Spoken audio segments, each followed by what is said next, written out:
Good afternoon to everyone and welcome to my channel and it's me again ang inyong chismosong kaalda vlogger. Gusto ko munang magpasalamat sa inyong lahat sa mga walang sawa na tumatangkilik, nanonood, sumusuporta at sumusubaybay ng mga content ko here on my YouTube channel. So huwag ninyong babaktawan o lalaktawan itong ating content ngayong araw. I'm sure na hindi ninyo pagsisisihan na pinanood nyo ito mula umpisa hanggang hulihan. And syempre, wag kayong mag-i-skip ng segment, okay? Buuin nyo to start to finish, and don't forget to share this video para mas lalong kumalat ang ating ibabalita for today. So dumako na tayo sa ating main topic for today's video. Patunay nga guys na patuloy pa rin talagang nakatali si Alden Richards sa kanyang management na GMA, dahil nga may panibago na naman siyang teleserye na kung saan gaganap siya bilang doktor. So ito na guys, watch this. Mamaya ipapaliwanag sa inyo ng bongbo. So ito na guys, watch this. At kung nakita nyo na ngayong recaps, once again si TTO sa mga admins, dumako na tayo sa ating main topic for today's video. Gaya nga ng sinabi ko kanina, still congratulations to Alden Richards, dahil nga may panibago na naman siyang proyekto sa GMA Network, or should I say sa GMA 7. Ito lang guys ang patunay dyan na yung nag-aakala o yung inaakala ng iba dyan na na kesyo ganito, ganyan, na hindi na daw si Alden nakatali sa GMA 7. Oo, ata sa Sparkle hindi na, pero sa GMA Network still he's a big star on that network, okay? Hindi siya papakawalan. He is still visible sa network kahit na, or still on Sparkle pa rin siya. Ewan ko ba, I don't know. Pero I'm happy na sana at ito finally guys, for the first time hindi siya api-apihan dito, hindi siya api-apihan, hindi siya mukhang kawawa dito, dahil siya ang doktor guys. Doktor ang kanyang papel dito, nagagampanan niya. Pero 'di ba, apakagandang karakter. Ibig sabihin lang diyan, it means na he's matured when it comes to his acting career. Eto guys, first time niya lang to gagawin na for the longest time sa kanyang buhay. First time lang talaga. Hindi kagaya ng mga iba niyang character or past character, 'di ba, na yung mga past character niya kasi kawawa siya, api-apihan siya, 'di ba? Lagi siyang umiiyak. Ngayon guys, siya ang doktor. Eto guys, ang pangalawa yatang genre ng GMA na doktor, no, kung hindi ako nagkakamali. Dahil yung unang genre ng GMA is si Annalyn na Tanyag, kung naaalala ninyo yung kay Jillian Ward. Pero guys, I don't know, wala pa namang announcement, wala pang official announcement if who the leading lady of Alden Richards to this project or on this project. Pero sana, 'di ba? Hopefully na sana maganda rin yung leading lady niya, 'di ba? Yung talagang aangat siya. At ito na nga, 'di ba? Dahil alam mo ko naman, nakita ko na naman tong mga balugang cut din na ito, no, na talagang yung mga baliw at balugang cut din na talagang porket doktor ang ginawa ni Alden, di ba, or gagawin ni Alden na project, aba, may pinapakalat na agad silang keso Catherine, may pinapakalat silang edited na keso Catherine Bernardo daw yung leading lady ni Alden. Ito lang ha, sasabihin ko lang sa inyo, okay? Hindi po totoo yan, okay? There is not truth about that posts, about that issue na pinapakalat ng mga cat din, di ba? Dahil yung sakang na yun, ini gagawin siyang other project, okay? Siyempre yung iba dyan, di ba, naghahallucinate na naman, hindi na naman nakakainom ng mga gamot-gamot nila, lumalala na naman yung mga kondisyon nila sa utak, di ba? si Alden talaga bagay maging doktor no.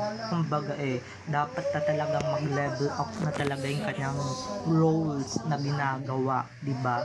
Nag-umpisa na siya sa kontrabida, tapos ngayon doktor na siya sa kanyang susunod na teleserye sa actually guys, Pinoy adaptation to, okay, ng sikat na Korean novela na doktor din ang film. Okay, kumbaga out of the box, 'di ba? Bago-bago yung kay Alden, bago-bago yan para kay Alden. Pero 'di ba? Yan yung masasarap na character, yan yung mapapatunayan mo na talagang nag-grow ka as an artist, 'di ba? As an actor. Hindi yung mag-grow ka kuno, ano ka kuno, pero 'di ba deep inside naman pala hindi ka naman pala nag-grow, hindi naman pala yung mga choice of characters mo, yung mga choice of characters mo guys, hindi talaga nag-grow kasi paulit-ulit, 'di ba? Paulit-ulit din naman siyang umiiyak, 'di ba? Paulit-ulit din naman siyang umiiyak or nagpapakyut, 'di ba?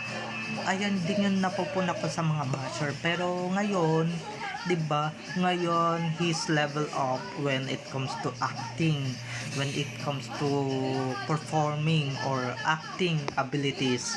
'Di ba? Hindi yung nakakahon lang si Alden ha. Pointers to ha. Nakakahon kasi si Alden sa mga padrama-drama, pa-ek-ek-ek, kilig-pakilig, 'di ba? Kahit nasabihin yung 34 na yan, 'di ba? Lagi siyang nakukulong sa ganun, lagi siyang nababox sa ganung genre. Gusto naman din ni Alden talagang itry yung mga ganung genre na hindi naman niya natatry. Ngayon, first time niya maging villain, 'di ba? First time niya maging villain sa isang drama, sa isang foreign film, 'di ba? Yan yung tinatawag natin out of the box or out of the picture.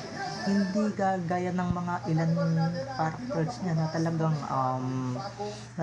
puro pa-cute, puro ganito, puro ganyan. Actually guys, bagay nga din sa maging action star, 'di ba? Bagay sa maging action star, and syempre, 'di ba, hopefully na maging successful itong kanyang show tama ng mga pa-tweetums na yan, no? Tama na yung mga ganyang genre, yung mga ganyang pa-cute, 'di ba? Tama na yan, nakakaumay, 'di ba? Kumbaga tigil-tigilan na natin yung mga ganyang nakasanayan natin kay Alden or yung mga nakikita natin kay Alden before. Kasi guys, level up na siya, 'di ba? Yung GMA lang naman yung nagbibigay sa kanya ng mga hindi naman nakaka-level up na programa, no? Kaya gumanap siyang killer, 'di ba? Gumanap siyang killer na mamamatay tao yung kanyang character, 'di ba? Or pumapatay, 'di ba? Actually na-try niya na rin 'yan sa The Road before.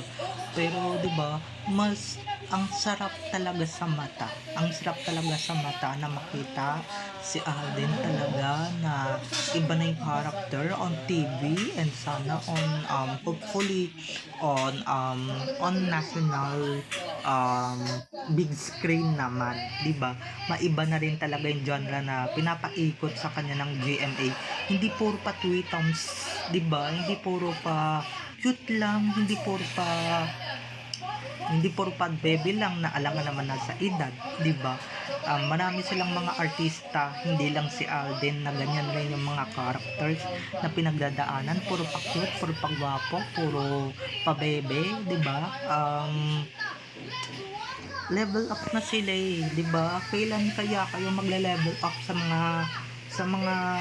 mga paganyan-ganyan ninyong character, 'di ba? Sa mga paganyan-ganyan ninyong cute side hindi naman talaga bagay, 'di ba?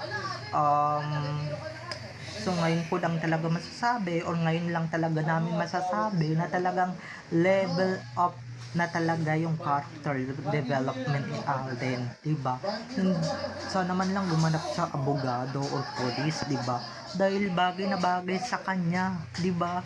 Bagay na bagay sa kanya mga ganong datingan. So sana hopefully they they choose Alden's futures characters in the next projects that he wants to do.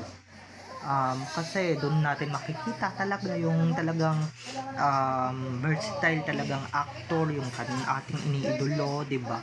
First time natin siya makikita as a doctor, as an sa bagay out of order, 'di ba? Naging abogado na nga siya.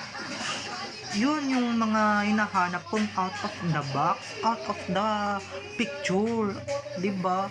Yun yung hinahanap namin, GMA, yung out of the picture, out of the box na talagang hindi niya talaga kadalasan ginagawa, 'di ba? Yung hindi niya talaga madalas ginagawa, hindi gaya ng mga madalas niya nang ginagawa, yung mga paarte-arte, 'di ba? Yung 'di ba? Yung paarte-arte, yung mga ganyan-ganyan, 'di ba? Or kaya gumanap man lang siyang chick boy, 'di ba, sa isang sa isang ano ba to? 'Di ba, sa isang yung lover boy tas paiikutin ganyan yung revenge, hindi yung arte-arte, 'di ba, yung pa iyak-iyak, pa emote-emote, ganyan-ganyan. Marami nang nagsasawa sa mga ganyan ninyong kadramahan, GMA. Hindi lang ako, hindi lang kaming mga Aldab Nation ang nagsasawa, kundi many of hours na nagsasawa na sa mga ganyan-ganyan ninyong genre. 'Di ba? Kailan nyo ba tatantanan si Alden sa mga ganyan ninyong genre? Buti nga ngayon, 'di ba? Buti nga ngayon, doktor ang kanyang character, 'di ba? Pero sana yung doktor na 'yan, 'di ba? Hindi umiiyak, hindi yung puro struggles, 'di ba? Yung puro doktor lang talaga, yung kapupulutan talaga ng aral, GMA, para sa mga future doctors natin. At sana mga singers ninyo, alagaan ninyo dahil yung isang variety show, 'di ba? Sana makaabot sa GMA tong video na to, 'di ba? Sana yung mga GMA singers ninyo, 'di ba? Lahat ng mga singers ninyo or actors, actresses ninyo, comedians ninyo, magkaroon na ng development. Okay, GMA?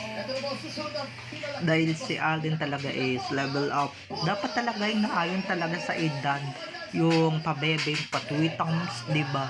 Hindi yung patwitwitams ka, magpapakyut ka, alanganin na yung edad mo, 'di ba? Para sa ganyang character. 'Di ba? Yung gaganap ka na manliligaw or magiging lover boy ka, 'di ba? Magkakaroon ka ng showtime, magpapakyut ka, ganyan-ganyan. 'Di ba? Yung puro ka drama, 'di ba? Try Alden's Richards Luck sa iba't ibang characters. Marami naman ibang characters diyan. Yung yung iba nga, 'di ba? Nagkakaroon ng ibang oportunidad sa ibang characters, pero 'di ba, doon ninyo masasabi talagang si Allen talaga or yung iba ninyong artista, iba ninyong mga actors, actress, yun talaga yung mga tunay na nag-grow. Pero kung talagang nakakakahon ka talagang sa drama or sa comedy, 'di ba? Hindi ka talaga mag-grow. Kailangan talaga lahat ng bagay magawa mo. Just like Alden, 'di ba? Lahat ng character nagagawa niya, lahat na ng mga character, lahat ng mga bagay nagagawa niya.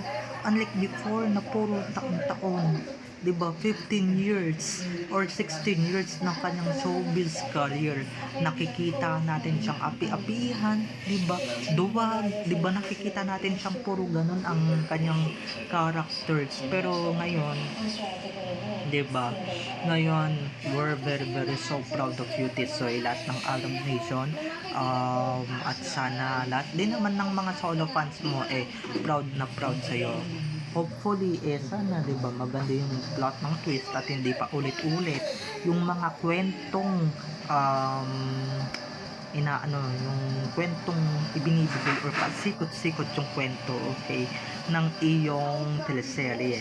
So, bye-bye na mga ka-ADN. I love you all. Have a nice day. Keep safe and God bless everyone. Bye-bye. I love you all. Enjoy watching everyone. Don't forget to subscribe to my YouTube channel and syempre, don't forget to click the notification bell para pag nag-upload ako, kayo agad ang unang-unang manonotify sa aking mga susunod pang i-upload na mga videos. Okay? So, bye-bye na mga ka-ADN. I love you all. Have a nice day. Keep safe and God bless everyone. Bye-bye. I love you all. Enjoy watching.